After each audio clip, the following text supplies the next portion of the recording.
Hello and welcome to our fourth webinar. I am Amanda Klinger. And I'm Dr. Amy Klinger. And we are with the Educators School Safety Network. We are a national nonprofit organization, and we provide school safety resources and training and technical assistance to schools.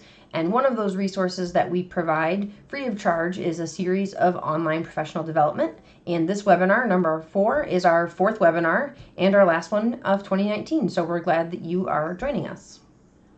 Welcome, everybody. So we're going to switch it up a little bit. If you've seen any of our previous webinars, they were pretty heavy on some content delivery.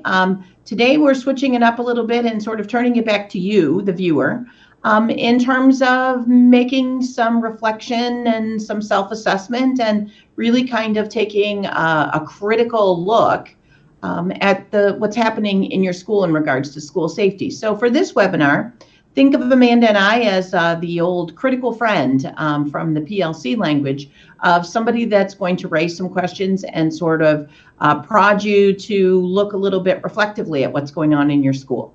And when you say critical friend, I think you mean that in like a well-intentioned critical friend, not like the two grumpy old men from the Muppet Show. We're like, not a friend of me, but your critical friend that is going to help you to critique. Have you considered this? Have you thought about this? Have you reflected on this? Not heckling. Good? We can heckle if you'd like, but yes. So we already talked a little bit about who we are and what we do. We are a nonprofit organization. We do work nationally. We provide primarily professional development to K-12, but we also work in higher ed. And part of that work is work like this, providing professional development. So we did in some of our previous webinars talk about all of the threats and all of the violent incidents. And if you want to hear about our research and what we found, some of the concerns that we have in that space, you can refer back to our first webinar. If you head to our website, eschoolsafety.org/online-PD, all of the webinars are there. You can also find our actual research and the reports that we've published and some of that information and some of the insights and what does that mean? What do these data points mean? So we're not going to retread that same ground here. And today we want to look from a little bit of a different perspective. And so as part of this, if you want to go ahead and pause this video and you go down into the description for the video, we have the link for you to be able to download this worksheet that we're going to kind of work through, this potentially uncomfortable self-assessment. And in that, we want you to look at all of these questions and we'll go through those. And the question for you to answer is, yes, we're doing this. We're doing this. People know about it. We have policies where appropriate. Folks actually know what the policies are. And we're really doing this and we really have our arms around this. Or no, this is the first I'm hearing of it. Or no, I don't think we've ever discussed this. Or this is a real blind spot for my school or my district. Or emerging, which is maybe we have a policy, but most people don't know about it. Or maybe we had a training about it one time and people don't feel really confident dealing with this. And it's really important for you to sort of establish your threshold of what is yes, what is no, and what is emerging. Because if you're saying yes to everything, you're probably deluding yourself because not every school is doing this every single thing in a perfect fashion. I mean, we're trying to sort of aspire to what are all the things we could possibly be doing. Mm-hmm. So it's more likely that you're going to find yourself in some of the emerging sides of, yeah, I've heard of it. Yeah, we've talked about it. But, and I think, Amanda, you raised a really good point. A hard yes is everybody knows it. It's a daily operational procedure. We do it all the time. Everyone knows how to do it, what to do it, why to do it. So yes may not be a quick, easy answer every single time. And then I think you've established a really good threshold for no of, whoa, wait a minute. We haven't heard of this. We haven't talked about it. So it's important for you in your head to sort of set those boundaries because every one of the things we're going to talk about, we're going to kind of force you into making a value judgment of yes, no, or emerging. And I think it's important to not get down on yourself or your school. If you have no's or you have a lot of emerging, that's okay.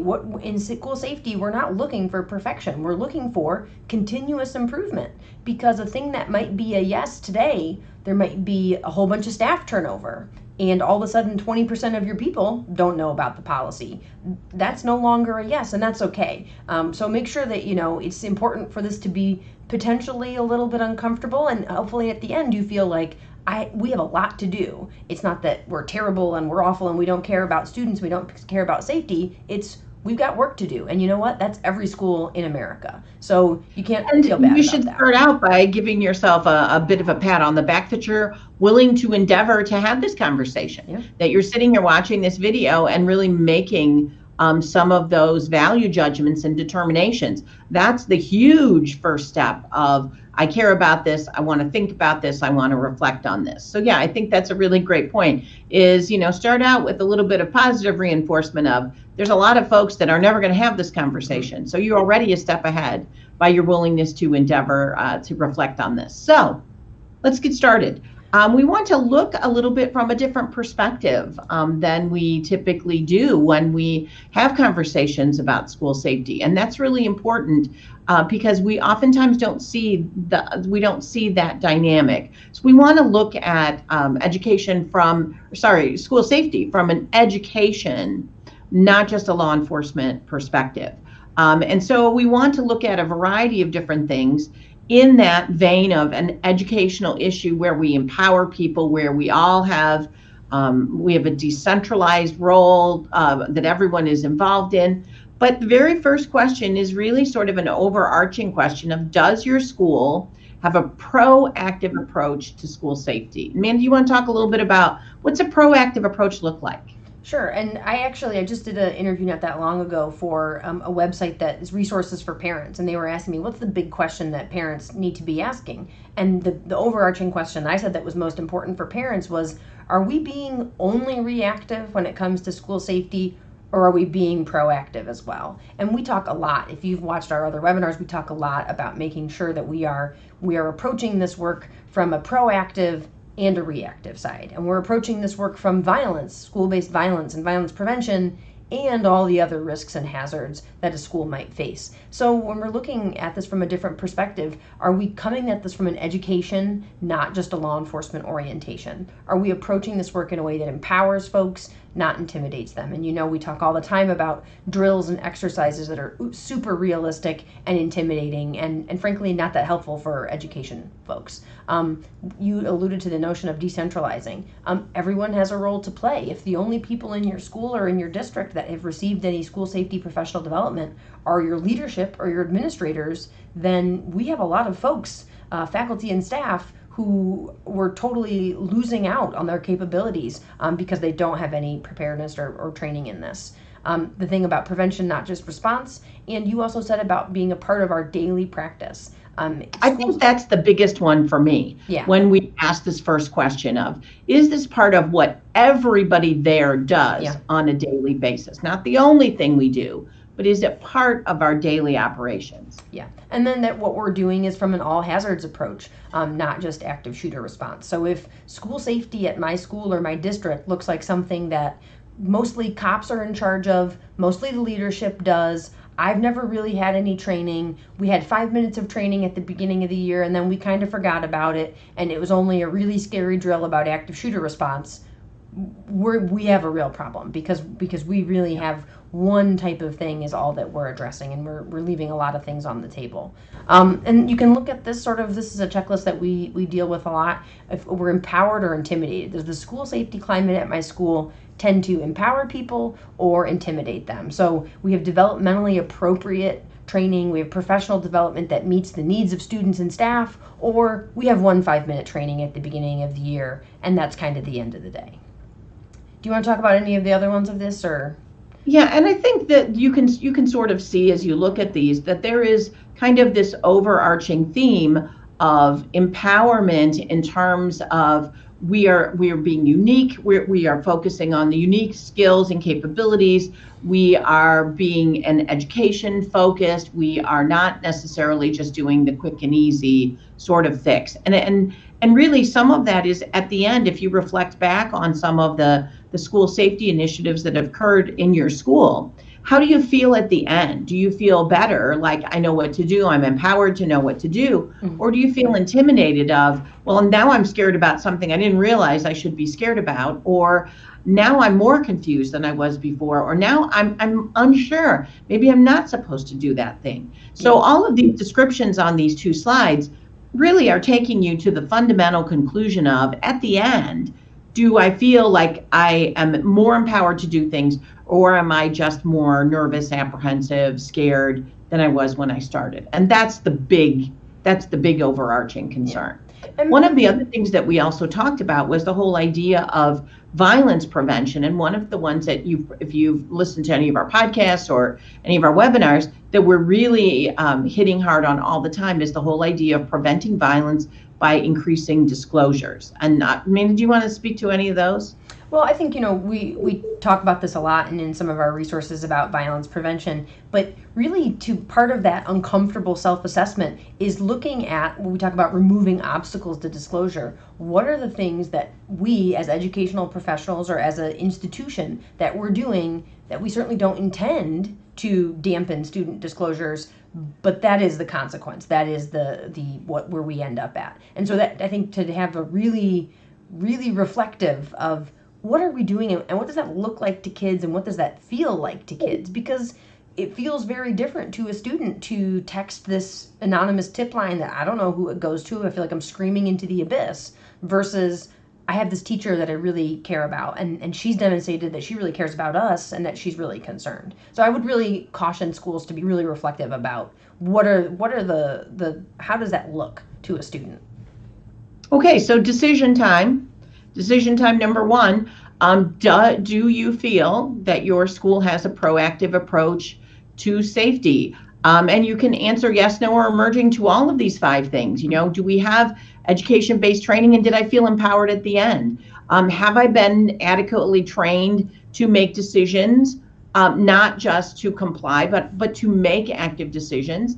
Do I have that? Is it been decentralized? Do I have that feeling that I need to make those decisions, or am I standing around waiting for someone else to tell me what to do? Have we dealt with student disclosures? And do we use a way to strategically supervise and be accessible and available to students?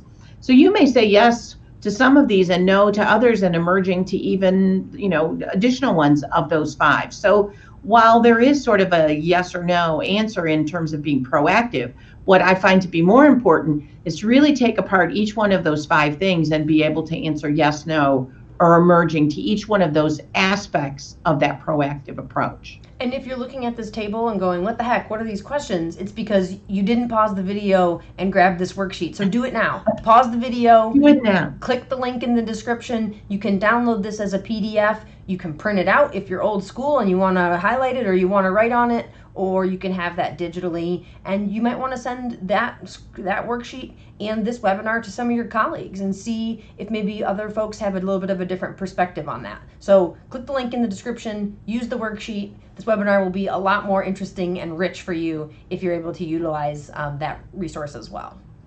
And we'll wait for you. So go ahead. No, we won't wait. Pause it, download it. We're not going to wait.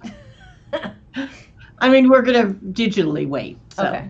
Okay, so let's move on because you're back now. You probably downloaded it and now you're back. So let's talk about the next aspect of it. And that's really talking about, are we able to identify and assess threats? Not just nebulous threats that might be written on a bathroom wall, but also individuals who are engaging in behaviors of concern. And that's where we really kind of talk as our most critical centerpiece of this discussion about threat assessment. So, Amanda, go ahead. Sure. So this is language from the Department of Education, who says that one of the most useful tools that a school can develop is a multidisciplinary school threat assessment team. And there's a lot of security interventions and school safety undertakings that we do. And unfortunately, we don't have a ton of data to point to the efficacy of some of the things that we do, especially security interventions. However, behavioral threat assessment and management is the one bright spot where we have mountains and mountains of evidence to support not only that it can prevent violence in schools, but that we have these incredibly positive outcomes for students who need supports and interventions, and then also these nebulous positive climate and culture outcomes for students who never are involved in threat assessment, but simply go to a school where we have a threat assessment team in place. This is just screenshots of the shooting, Marysville Pilchuck shooting in Washington State a couple of years ago. And these were tweets from the student that perpetrated the attack. And the question, and obviously this is an oversimplification, but you're looking at the tweets of these students and of the student, and do you have concerns?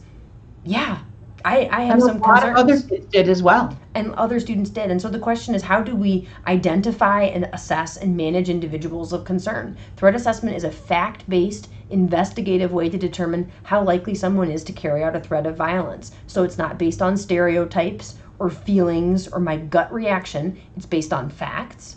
And then we do an investigation, and then we determine, based on the facts and those things that we uncovered, how likely is this person to carry out a threat of violence? And then most importantly, what are we going to do about it? How can we provide supports and interventions in a measured, systemic way to hopefully prevent violence? And it's really those three verbs. That's the important work of threat assessment.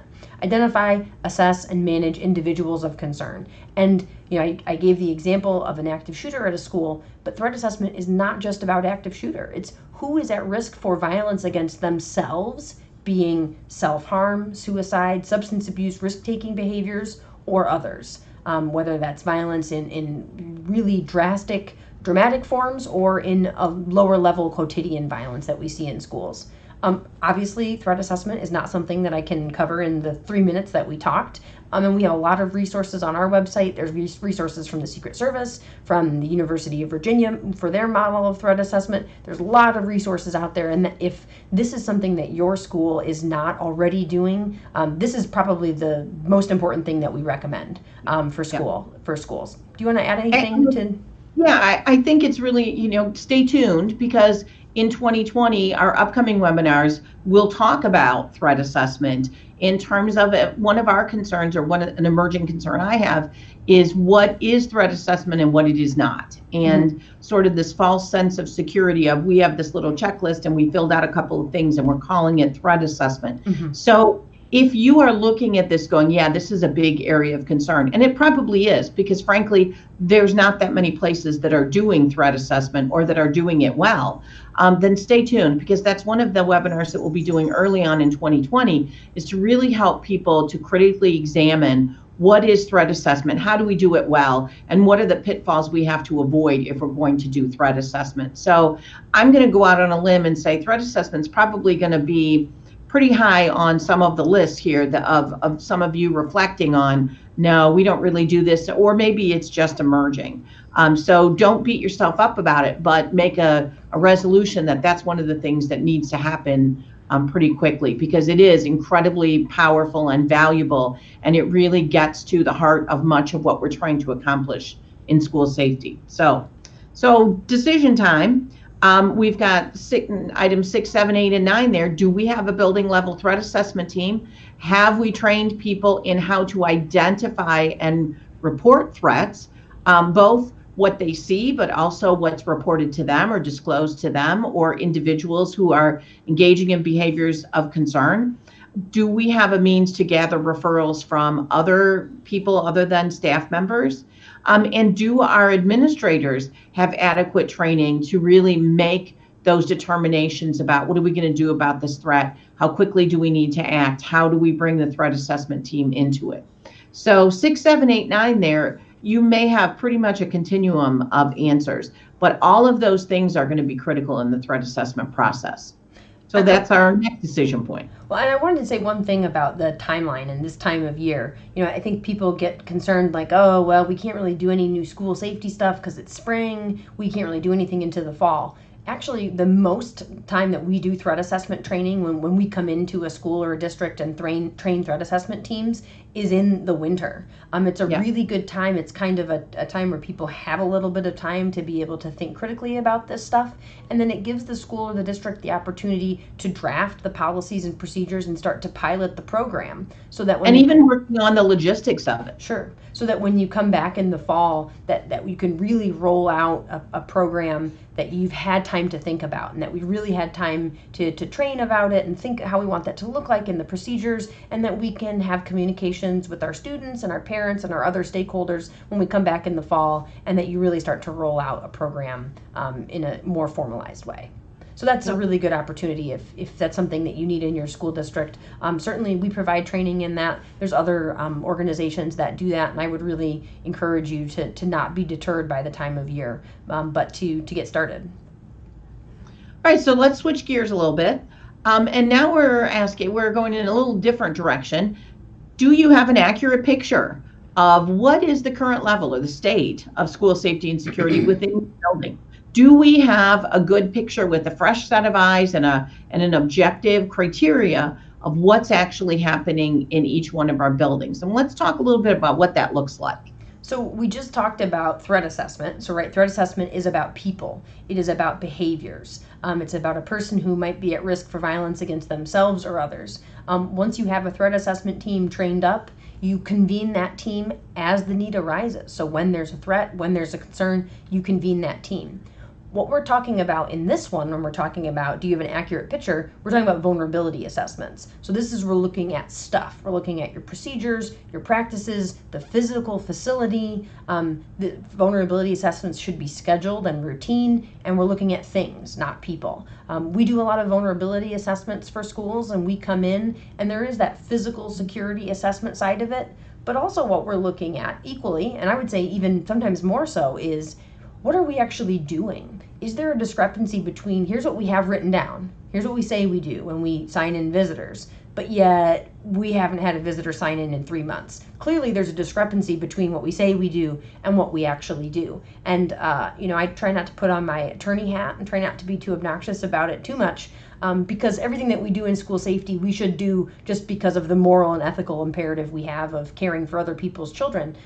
But from a liability standpoint, if we have a policy that says we do X and we know that we don't do that, we do something else, or we know that we hardly ever do it, we are opening ourselves up to an incredible amount of liability. You are better off to not have a policy than to have a policy that we know we don't follow through on. So that's a really another critical part of what we look at in vulnerability assessments. And I think when we talk about vulnerability assessments in general, oftentimes people have a little bit of a skewed notion of what that is. They think of a vulnerability assessment as, well, the police walked through and they jiggled all the doorknobs after school to see if everything was locked, and that was our security assessment. Yeah. We are not just talking about a site survey or a security assessment. We're talking about a process by which we look at multiple perspectives, not just a security point of view. Do these things make sense educationally? Do they make sense from a legal and liability perspective? Do they make sense from an emergency response perspective? But not just looking at them to see the presence or absence of them, but also to look at potential deficiencies and figure out how do we mitigate that. So it's really important to have that multidisciplinary point of view. And frankly, to have an outside set of eyes, a fresh set of eyes that looks at it, rather than you walk around and look at your own building and go, yeah, everything looks pretty good to me.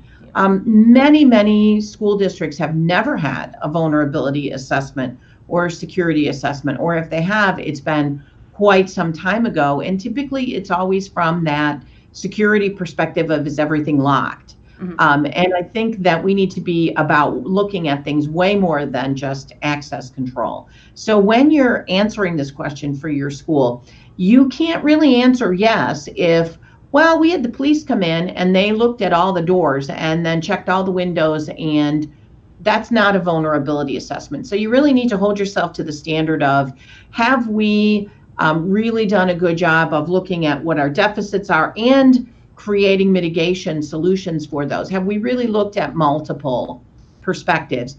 And did the vulnerability assessment include some of the things you see listed on your screen? Did we document what was happening? Did we do an intruder assessment to see if someone can access the building in an unauthorized fashion and has access to students and other areas? Did we review our policies? Did we develop a mitigation plan? And then did we get together as a leadership team for that debriefing? And again, as Amanda said, when we do vulnerability assessments for districts, it is probably, in my opinion, the most significant catalyst for improvement, is because you don't know what you don't know. And when you have a fresh set of eyes come in and make those assessments throughout the district, and you see these commonalities of issues and problems that continue throughout the whole district, it really becomes a mechanism for making some really substantial change that has really positive effects beyond just, oh, gee, we need to do a better job of keeping the front door locked. It's way more than that. And so don't underestimate the value of a good vulnerability assessment to really lead the charge of improving safety in all aspects of your school. So, decision time. Has your school conducted a vulnerability assessment within the last 3 years? And if you have, did it have non-security elements? Did we look at educational things? Did we look at the climate and culture aspect? Did we look at the interactions with students, the supervision, the presence or absence of adults, signage, access control, the way that people move throughout the building, all sorts of things? And did it come from multiple perspectives?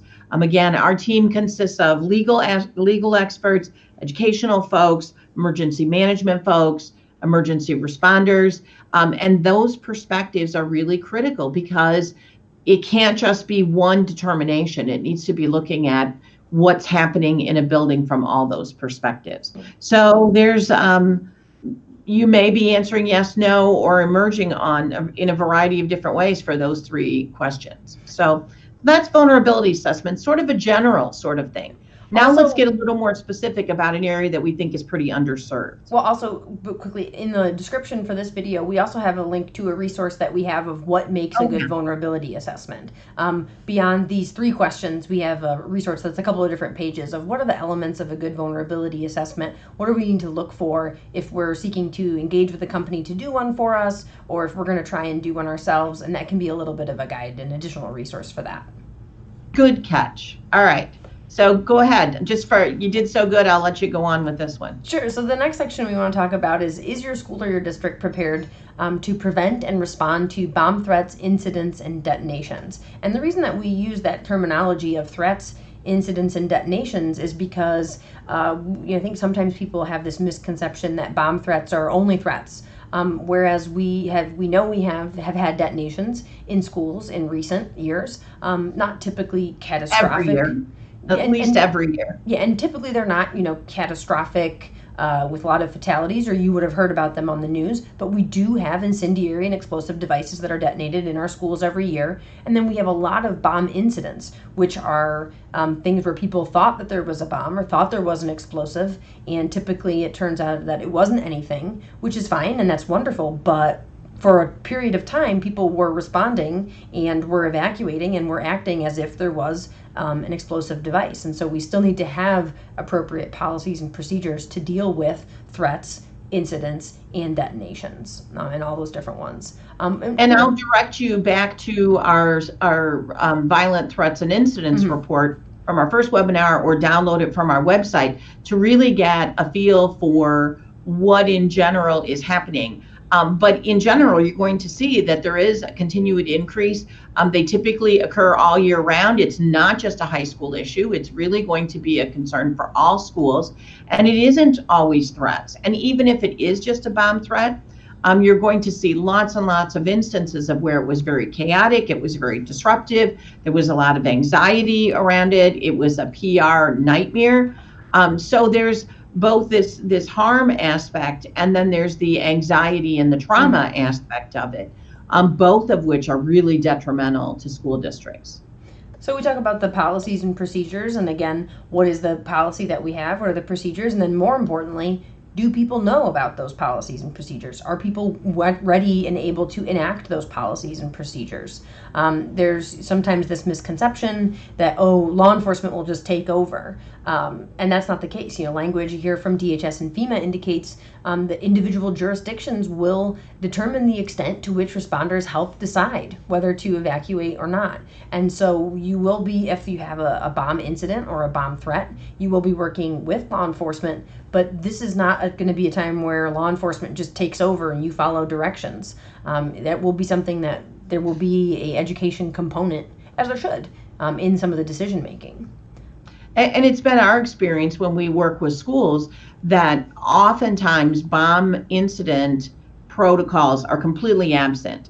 There is a little bit of language about bomb threats perhaps, but there really is nothing in the crisis plan, or there's not been any training or discussion about if we find a suspicious device, if there is an actual detonation, if we do have some sort of bomb incident. So it's really critical to not just go, well, we pretty much know what to do about bomb threats. We really need to expand that. And it's kind of ironic that as we see these continue to rise, we don't see people planning accordingly. We see a lot of school districts that are treating bomb incidents and bomb threats as if they don't exist or they don't occur or they're not an issue, when clearly there's a lot of data that indicates they certainly are. And I think we're going to see that continue to increase. So you've got sort of three decision points here. Do we have specific bomb incident training that is inclusive of both preventing and responding to all three things: a threat, a suspicious item, and an actual detonation? And so those three categories are really important, and you can see that in both item 13 and item 14 there. But then also in item 15, do we even know what current recommendations are and best practices? We do bomb training that is specifically for schools, and there aren't very many resources out there for schools to take advantage of.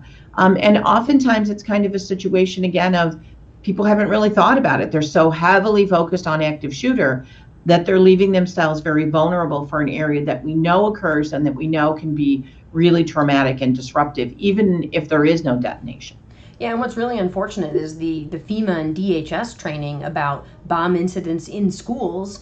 That training exists, and that's wonderful, but it's not typically for educators. It's for law enforcement folks, and it's very heavy on bomb science, which is not really the important consideration. I mean, what's important for educators is our policies and procedures. And so, we do that training, but unfortunately, there's not really a ton that's available for folks.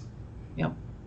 All right, so moving on, let's move to a sort of different aspect. What I like to call sort of the forgotten stepchild of school safety is the whole notion of parent reunification. It is not typically dealt with, and it is a crucial piece. So the good news here is that there is a really good resource that we can point you to. The I Love You Guys Foundation has tons of resources that are available, and if I'm not mistaken, everything is still available for free for use. You already have the license to use it, and they have resources and guides and information, and they have checklists, everything down to how many pens should we have to be able to reunify parents with students. And the question, why do we need to prepare for this in advance? And say, if we are reunifying parents with students after a traumatic event, it's highly emotional, it's stressful, it's chaotic, there's media attention. If you remember some of the images, especially of Sandy Hook, I think some of those are kind of burned into my brain, of just people abandoning their cars in the road and running towards where they were trying to be reunified. And we've had the opportunity to work with Michelle Gay from Safe and Sound Schools, who lost a child at Sandy Hook, and her talking about how traumatic it was after the event. So you have the trauma of what happened, and then compounding that with, well, I was told go here and get my child. I was told go here and get my child. And you hear stories of that after all of these, at Columbine, at Sandy Hook, at Parkland, that it was a very common compounding of the trauma. And then there also is... And I think there's a really important point there that you're making that really needs to be driven home. Those are the horrific, the high profile events. You can have highly chaotic, emotional, stressful problems with a low-level incident that Yeah. requires parent reunification if you have not adequately prepared. So we had a bomb threat, or we had a boiler explosion, or we had a flood, the roads are flooded. You can have a very low level, not that dangerous or awful sort of situation that becomes a crisis after the crisis because you have not adequately prepared for parent unification. And this one I think is a tough one. And if you don't know, gee, I wonder if we have a parent unification plan. I bet you don't. I bet the answer is no. Because having a plan, you're not going to make that up. You're not going to wing it in the heat of the moment when you have 1,000 parents beating on the door of the school trying to get in to get their kid. You're not going to make up parent unification at that point. So Amanda, do you want to just give a little bit of an overview of what we're talking about when we talk about parent unification? Sure. So obviously, when we work with schools and train folks in parent reunification, it's a full day of training and planning. So obviously I can't do it justice here, but basically what we're looking at is how can we have a controlled and strategic way where we can account for all the students that we have, we can take attendance, and that we can say, okay, this is the parent that this child goes with, and that we can link them together and then send them on their way, as opposed to, here's all the kids, all right, parents, come find the one that's yours and take them home, and then we don't know who is here, who left, who did they go with, and you don't have a well-meaning babysitter or aunt take all the kids that leave on their street because it's a highly chaotic, emotional day. And so there's obviously quite a bit more to it in the way that you want to think about it, and you want the way that you set up the site. But it is this really important way of how can we make sure that we're ensuring the chain of custody, and that we're doing this in a way that is the least chaotic and problematic after an event, as you said, whether it's high level horrific tragedy, or whether it's just we have 6 inches of water and we can't have school and no one's in danger of anything other than getting wet. We still need to be able to do this in a way that is not chaotic, and that is not sending the wrong kid home with the wrong person. So 3 pretty simple questions. Do we have a plan that is specific to parent reunification? Have we practiced it? And do our parents know it? So that's a pretty simple 3-step process there. And again, if you're answering no to all 3 of those, that's probably not surprising, because that's what we oftentimes see. So let's talk a little bit more broadly about planning in terms of, do you have a comprehensive all hazards emergency operations plan? And the answer on this one is probably, in many states, is yeah, we're required to do so. And so we do see, sometimes they're called crisis plans, sometimes they're called emergency operation plans. And so we can go, yeah, okay, we've got that.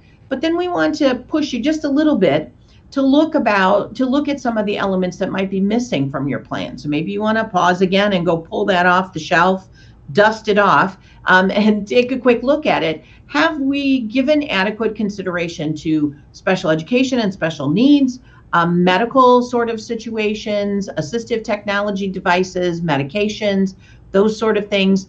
Have we dealt with limited English proficiency of how we are going to communicate and implement operationally things with limited English proficiency?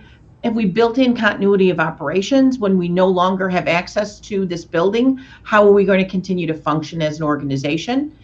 Do we speak to technological hazards and community-based disasters? So what if the thing that is happening didn't necessarily impact the school directly in terms of the structure, but the community itself has been devastated? So these are the sort of things that oftentimes don't find their way into crisis plans. And so let's take just like a quick second and talk a little bit about some of the technological hazards, because that might be the one that you sort of went, oh, wait a minute, I'm not sure what that is. But this is talking about when our infrastructure becomes compromised, as well as all of these different aspects where we have this sort of domino effect that impacts the school, the community, the parents, the access to the school, the ability to communicate, all those different things. So that's a part that we don't often see present in emergency operation plans. The other thing that oftentimes doesn't make its way in is a discussion of incident command, in terms of, do we have a unified command structure? Do we have incident command? And we're not going to take time to talk about that. But if when I refer to incident command, you go, I don't know what that is, probably we're going to answer a no there. Yeah, So and I'd like to actually push back on that. I would say most of the plans do have a discussion of incident command, and they are based around an incident command and a NIMS compliant and an incident command system. And I hope so. The question is, does everyone know that? Do your third grade teachers know what incident command is and what role they have to play? Do they know and understand what's happening in the plan? And I think emergency operations plans have gotten to the point that there are so many legislative requirements, and there are so many schools that are on paper meeting the legislative requirements that they have. And what's actually happening, a very different situation often. In one of the assignments, I think I've talked about this on the podcast before. One of the assignments that I have in a school safety course that I teach at the graduate level, so it's teachers who are getting administrative licensure, is having them pull up their school's emergency operations plan and answer some questions about it and reflect on it. And I hear from a lot of folks that, number one, they didn't know they had an emergency operations plan, which is concerning. And number two, they didn't know all of the resources that were in it, or they didn't know all of the responsibilities that they have pursuant to that plan. So I think emergency operations plans, more than anything, are where there's the biggest discrepancy between what we look like, our preparedness on paper, and what our preparedness actually is. Yep. And just because we've created a notebook with our logo on the cover doesn't mean that we have an adequate emergency operation plan. So we give you three things to kind of, three metrics there to apply against. Is it comprehensive? Does it include the things we just discussed? Is it reviewed and updated annually? And is it specific for our school? We typically, every once in a while, stumble across some EOPs where it's just been cut and pasted from somewhere else. And it refers to an auditorium in a school that doesn't have an auditorium, or it even has the name of the school they cut and pasted it from. So we want it to be specific to the needs of the school and of the district. So there's a good one to kind of take a look at. So now we went sort of general. Now let's dig a little bit deeper in terms of a few specifics. Adequate access control and accountability. And everybody goes, oh, yeah, we keep our doors locked all the time. Well, so if you keep your doors locked all the time and you have access control, you probably have a buzzer system.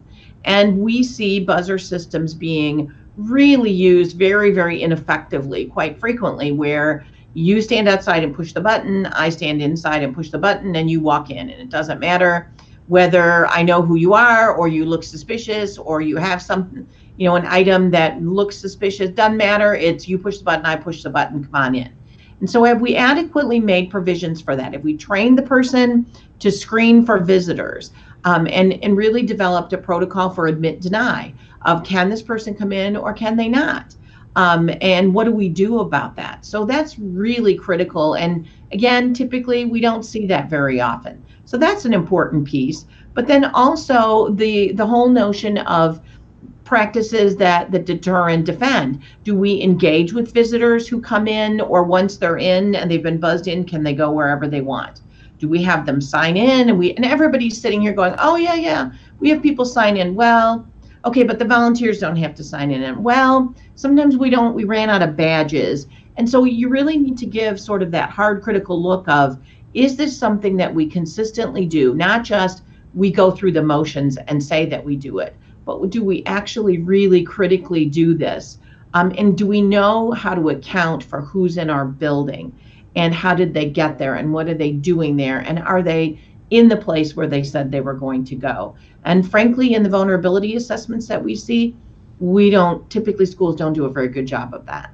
Do you have anything you want to add about that? Yeah, I think it's important to reflect a little bit of, why do we have visitor badges? Why do we have our visitors sign in? If we have a buzzer system and we have a door and we say we can control who comes in and out, and even if that is the case and we have good training about that and we really are using a buzzer system effectively, the reason we have visitor badges is so that when you are in the hallways engaging with all of the people who are not your colleagues and the normal teachers in this school, you're setting yourself up for success. So if someone doesn't have a visitor badge, that means I need to be really on top of engaging with them. And hi, can I help you? What are you doing? Where can I take you? I see you don't have a visitor badge. Let's get you to the office and make sure we get you signed in. So the visitor badges and staff ID badges set you up for success. So you can at a glance know. Now, does that mean if someone has a visitor badge, you don't engage with them? Of course, you can still engage with them, and you ought to. Now the question about sign-in procedures, why do we have the visitors sign in? It's so that we can account for folks. So if this roof collapses, we can know how many students should be here, how many adults should be here. And so we know what staff and faculty were here today, and we know these 6 visitors are still here because they signed in and didn't sign out. And as a little hint, if you have people who are kicking a little bit and they don't really want to sign in, you can explain to them that is the rationale. We aren't having you sign in as a visitor as a power play. We have you sign in so that we know that you're here, so that if there's a problem, we can tell emergency services to find you and to rescue you. And in my experience, people tend to be a little bit more interested in complying with that request when they understand the rationale behind it, not that it's just a power play. So, couple decisions. Do you have multiple lines of defense for intruders, or do you just have a buzzer system that if you can press the button, you get in? And do you use effective engagement and screening to bring people into the school, and also not just once, coming in that front door, but also once they're in the school? So that's an important one to kind of take a look at. So then let's talk a little bit about another specific with lockdown. So everyone looks at this and goes, well, of course we have lockdown. We do lockdowns all the time. But we're really looking at, is it updated? Is it adequate? And does it deal with all hazards, as opposed to we only have a lockdown that we use in an active shooter situation? Do we have the ability to use lockdown for other purposes? And we talk about a great deal about a leveled lockdown, where we have different levels, and we hear different terminology throughout the United States. A hard lockdown, a soft lockdown, an exterior lockdown, a lockout, lockdown, all those sort of things. So the first question is, does everybody understand what that is and have the same definition? And oftentimes that's not the case. But we're essentially looking for the capability to say, the threats outside, what do we do? Threats outside the school, the threats inside the school, a non-custodial parent, a person acting suspiciously, a discussion that someone might have a knife in the building, those sort of things. And then this highest level of life and death sort of situations, active shooter, where we have to really act very aggressively, very quickly to save lives. And if the only thing we have is every time we go into lockdown, it's we're all going to die, we have to do something, we're going to really get into a lot of user fatigue, we're going to induce a lot of trauma into people, and we're not going to be able to get people to respond appropriately to, I'm trying to secure the kids versus I'm trying to run for my life. And so we really need to make sure that our lockdown procedures give us room to have all of those levels of threats and to be able to deal with all those levels. Do you want to, anything with that? No, a couple of other things that we talk about of improving lockdown procedures. And again, we're talking about lockdown not in that worst case scenario event. We talk about autonomous lockdown. So do we have communication systems in place where if I see a concern, whether it's a active shooter worst case scenario or whether it's a lower level concern, but we want to secure the kids. So say, for example, we have a parent who has a heart attack. Is there a way that I'm able to, after calling 911, do an all call and say, hold the kids, let's not change classes, we have a medical emergency here in one of the hallways. We always talk a lot about removing distractors and not having codes. We know that leveled lockdown, lockout, soft lockdown, hard lockdown, all of these things, they're not really codes. Hopefully they are plain language for what the response is. They're shorthand, plain language, but they're bordering on code. So we need to make sure that we're really careful. Does everyone really know what a soft lockdown versus a hard lockdown versus a shelter in place? Does everyone know what the terms that you use in your school are? And then a real uncomfortable question, do the substitutes know? Do the itinerant teachers know? Do anyone else who would be in the school, do people know what those terms really mean? And I think that the practicing in non-typical situations is a big one too. And you saw that on your screen of can we do this before school, after school, in lunch, in the cafeteria, those sort of things. So you can see that reflected in the 6 things that we're sort of challenging you to look at. Do we have a leveled lockdown? Have we practiced outside of our regular class periods? Have we looked at these non-classroom areas? Do we use plain specific language? Can everyone call 911? And can we all do an autonomous lockdown? So you may go into this going, yeah, we're good on lockdown. But when you look at each one of these items, 24 through 29, I think it's going to give you a little bit more of a nuanced analysis of what other things really need to be incorporated into lockdown. So then we also raised the question about then clearly for an active shooter event. We're not going to spend any time on that really, because we know, and if you've listened to us for more than 5 minutes of any other podcast or webinar, we hit very hard on the idea that unfortunately we have had this so heavy of an emphasis on active shooter response that we are really in many ways making our schools more vulnerable to other emergency situations because we're not training for those. So we don't want to belabor that point here. But I think it is really important to make sure that the what we are doing for active shooter is appropriate, and that's in compliance with FEMA and Department of Education recommendations. So this is the DHS FEMA language on that. 3 basic options for active shooter response: run, hide, or fight. You can run away, you can hide, or you can incapacitate the shooter. And some important qualifiers with that: no single response fits all active shooter situations. As it develops, you might need to use more than one option, and that faculty and staff will have to rely on their own judgment to save lives. So we, the reflection on here, and I think this is probably the one where there'll be the most yeses, because this is the area where schools typically are the most prepared. So are people aware of the FEMA and Department of Education guidelines? Those are the best practices. So it is important that people have an awareness of that. It's important that our response for active shooter incorporates evacuation as an option, and then importantly that people understand when is evacuation appropriate and when it's not, and that people have been trained in evacuation as a response option, and that we incorporate barricading, that hide portion. So that's another option and that we have in our toolbox, and that people have been trained in what to do if they come face to face with an active shooter. And I think most importantly that people have been trained that fight or counter is not something that they're automatically going to be doing, that is our last ditch effort. Worst case scenario, you have become face to face with the shooter and you have no other option. That's when we would move into that sort of an orientation. Yep. So.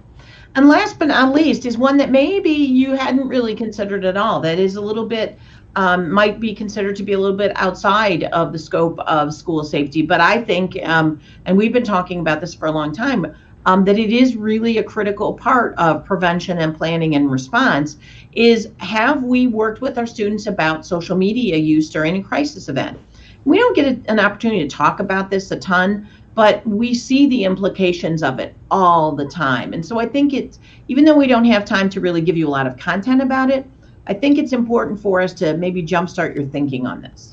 Well, and the question is, why do you care how students are using social media during a crisis event? And because you have things like this. I mean, here you have a student tweeting out a photo of the SWAT team, releasing them from lockdown. And the question that I have is, why does that student not have anything else more important to do? That student clearly was not told at the beginning of the year, before an incident, of what's helpful. What's a helpful way for you to use that technology, and what is a distracting and unhelpful way? And then sort of the really sad version of this is from the shooting in Chardon, Ohio, a couple of years ago. And this student is a teen, has a public Twitter page, and tweeted, "Danny Parmenter, rest in peace." Now, this student was not doing this to be malicious. They were simply passing on information to their friends in a way that they didn't realize that people were reading their tweets because they were just a teen. And the sad reality of this is that Danny Parmenter's parents were in line waiting to be reunified, and the school had not yet officially been able to confirm his death or find his parents, and they found out because someone read this tweet and it was on the news, and a family friend saw it on the news and called the parents. And obviously you can understand how difficult that would be for a teen to understand those 7th, 8th, 9th degree consequences of their action. So this is something that we cannot teach in the moment, and we cannot just leave up to chance. We have to have conversations with our students ahead of time of what is a helpful way to use technology in a crisis event, and what's a way that might be harmful in a way that you didn't even realize. And we see so many examples ranging from, publishing a photo like Amanda just put up of this is the person that's the perpetrator. We see so many instances of mistaken identity where they're saying this person did this thing. And probably one of the more concerning ones that we don't have examples for you today, but is where the media is attempting to interact with kids on social media in the middle of a crisis event. They're trying to get them to tweet to the news organization or talk to the reporter. And so, when we have kids that have not that are already in a crisis mode in this very traumatic, chaotic, stressful event, and then we're combining social media with it, and all of these forces of people talking to them and asking them things and them wanting to share what they know. And if we've not had that conversation beforehand, kids are going to tend to make choices that are going to have serious repercussions for them and for the other people involved in the crisis event. So I think it's really important to just think about, we're not going to shut down communication. So what can we do to get kids to understand how to call 911, what kind of information should be shared and what shouldn't? And probably the most significant thing, getting kids to understand that their most important function is to give their parents the reassurance that I'm okay. And so the checking in with the school, if they've rapidly evacuated, and checking in with parents, those things need to be the priority, not posting pictures, sharing information, talking to the media. So we have to have those conversations with kids. And what we see in a lot of schools is that's never occurred. And so those kids are kind of left to their own devices until the moment when they find themselves thrust into this crisis event. And so that's, I think, why we included this as part of the self-assessment, is to really ask the schools to critically look at, do we talk to kids about this? Have we discussed and trained our students in how they need to use social media during these crisis events? Or is it another thing like parent reunification that we're just going to try to make up in the heat of the moment and suffer the repercussions of that? Yeah. So there's your last decision point. Yeah, only one question for that one. So have we discussed and trained? So, give that the same critical emphasis that you've given the other ones, because this one is just as important. So we'll kind of wrap up the way that we wrap up all of these webinars, which is, where do we go from here? Hopefully at the end of this, after this assessment, you look at it and you see that there is so much to do. Even if you have a lot of no's, that's okay. That means you have a lot of low-hanging fruit and a lot of things that you can get to work on right away. And so even if you, as you said at the beginning, if you have 100% yeses, I'm a little skeptical of that, and maybe you deluding yourself. Maybe you need to be a little bit more reflective of, okay, maybe you think that we have all of the yeses, but do your colleagues feel the same way? Or do your colleagues feel as empowered? Do your colleagues feel like they have as good of a handle on things? And as I said at the beginning, we're looking for continuous improvement, not perfection. So there's things that maybe we were doing that really well a couple of years ago. How can we revisit that? How can we make sure that our new teachers are on the same page? How can we make sure that this is a system that still works for our school? Has our school changed? Has our community changed? Has our culture changed? Is that something that we need to revisit and make sure that we're still doing?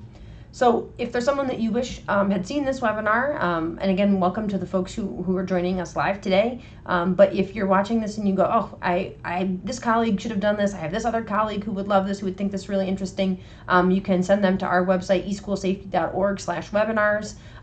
If you were joining us today and you need proof of participation, you can also, on the webinars page, you can sign up and do that if you need to have proof of participation, if you want to try to submit it for some sort of continuing education credit, or you just need proof of participation for whatever the case may be. Also, we talked about some of our other online professional development. We have our live stream, which you can either join us live on YouTube, which we have folks who do that every week, or you can, if you're willing to wait a couple days and not do it live, you can download that as a podcast, and we have that on Google Podcast, Apple Podcast, Stitcher, anywhere that you get podcasts. And we have folks who like to listen to it on the treadmill, or while they're walking the dog, or washing dishes, or folding clothes, or whatever the case, in the car. And our School Safety Free Period podcast is a little bit more informal, and so we have a little bit more fun with that, and that's available for you as well. And then you can also sign up for our school safety newsletter. We are trying to be pretty active on social media and try to keep folks up to date with what's happening in school safety. But for folks who are opposed to Twitter, which I get it, I wouldn't do Twitter if I didn't need to for this job. If you're opposed to Twitter, you can get some of the same information sent directly to your inbox. You can scan that URL. And then, of course, you can always check out our book that we did for ASCD, which is available on our website, which I don't think is actually a great way to buy it, but you can buy it on Amazon or really wherever you typically buy books. We have our book available. And then this is all a lot of the things that we've discussed today are discussed much more in depth in the book as well. Yeah. And these are all of our other contact information. You have our website, we have our email addresses, our Facebook and Twitter handles. And if you have any questions or you're struggling with some of this, or you're wondering, okay, so I have a lot of areas that are emerging or no, or things I want to work on, where can I go? A lot of resources there on the website. And if you have any questions, you can always reach out to us directly for help. Is there anything else you want to add? Sounds good. Keep coming back. Our webinars in 2020. We'll have a lot of timely topics, and we'll do a deeper dive into some of the things we've just discussed. So we'll see you then. All right, great, thanks.